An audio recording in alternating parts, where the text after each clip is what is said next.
Hi, and thank you for tuning in to Noir Histoire. I'm Natasha, and this is part 2 of a special 3-part Black History short series.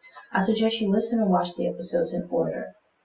Patrice Lumumba Part 2, Political Allies and Enemies, covering the period of October 5, 1958 to September 1960. Congolese political parties formed as rumors of possible independence spread, and from those parties emerged two of Lumumba's greatest opponents. Joseph Kasavubu, mayor of Leopoldville's Dendale region, and a member of Abaco, and Moise Sham of the Confederation des Associations du Latanga, CONICAT. In 1958, Lumumba attended and spoke before 600 delegates at the Pan-African People's Conference in Accra, Ghana, where he called for an end to colonialism, racism, and tribalism. Lumumba pushed for a Congo of unified Africans, independent from colonial rule, and saw a future of the same for other African nations. This period marked a time of change with a growing sense of nationalism and many African nations seeking independence. The colonial government responded with a plan that would begin with local elections and eventually lead to Congo's independence. But nationalists feared this was a ploy where the Belgian government would only appear to grant Congo its independence while continuing to control the country through a puppet regime. The nationalists called for a boycott of what they saw as a sham election. The colonial government then resorted to suppression. When Lumumba later spoke at an MNC conference, it turned into a riot, and several people lost their lives. Lumumba was arrested and charged with inciting a riot, for which he received a 6-month sentence. Winning 90% of the votes in the Stanleyville election, the MNC held out on attending a political conference in Brussels until Lumumba was released.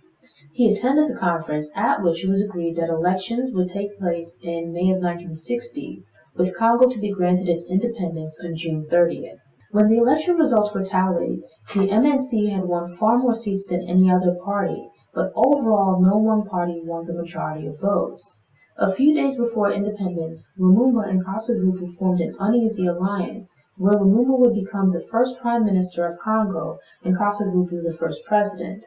On Congo's Independence Day, Lumumba spoke of a future where Congo and Belgium would no longer be colony and colonial power, but rather work together as two independent but equal nations. In speaking out in strong opposition to colonialism, Lumumba made enemies in not only Belgium, but also the United States and Great Britain.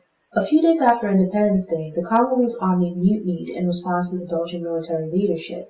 The Belgian military intervened, and Lumumba retaliated by ending the diplomatic relationship with Belgium. Sham, the leader of the resource-rich Katanga region, took advantage of the chaos to secede from Congo. Belgium landed troops in Katanga under the guise of protecting Belgian citizens, but actually worked to support Sham's regime. Congo sought help from the United Nations peacekeeping troops, but they were hostile to the Congolese government and refused to help restore Katanga.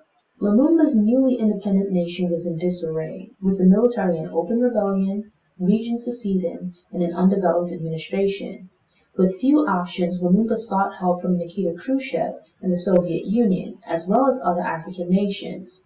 There were internal and external enemies at every turn, and few dependable allies. His willingness to work with the Soviet Union deepened Western hostility, and his determination to reunite Katanga with Congo was deemed too aggressive by Kasavubu's supporters, who preferred to allow some aspect of regional self-governance. In September, Kasavubu relieved Lumumba of his duties, the authority for which Lumumba contested. The uneasy truce ruptured, with each faction now claiming to be the true government. The rift allowed Colonel Joseph Mobutu, later Mobutu Sese Seko, leader of the Congolese army, to arrest and oust both Kasavubu and Lumumba.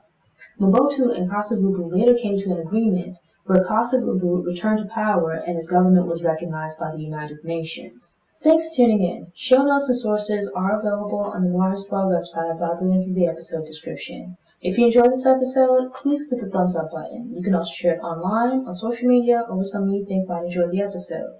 Doing this will help other people find the show, which helps it to grow.